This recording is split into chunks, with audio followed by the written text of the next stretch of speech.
ইস, আবার যদি এই শৈশবে ফিরে যেতে পারতাম তাহলে না কতই না সুন্দর হইতো।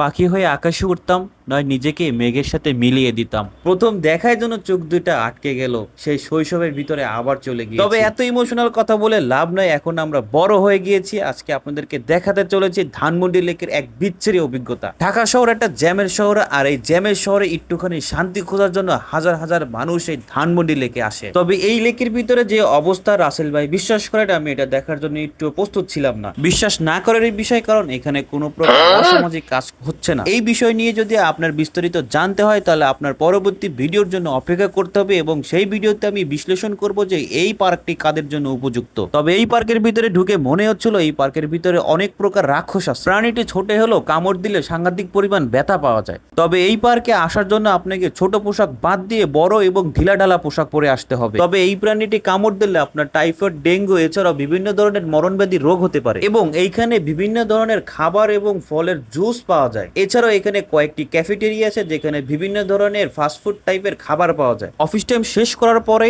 আমি সোজা এখানে চলে আসছিলাম একটু মানসিক শান্তি পাওয়ার জন্য। আপনি যদি একা একা সময় কাটাতে চান তাহলে এরকম ধানমন্ডি লেকের পাশে এসে চুপ করে বসে মশার কামড় খেতে পারে। এবং রাতের বেলায় বোট রাইডিং করার একটা বিষয় যেটা আপনাকে অন্যরকম একটা অনুভূতি তৈরি করবে। রাতের বেলায় এইরকম দিঘিতে ইলিশ মাছ ধরার জন্য একটি উপযুক্ত স্থান, আর এই স্থানে আপনার বন্ধু বান্ধব নিয়ে নিরিবিলি আড্ডা মারতে পারবেন। তাই আর দেরি নয়, চলে আসুন ধানমন্ডিতে। আজকে এই পর্যন্ত, আল্লাহ হাফেজ।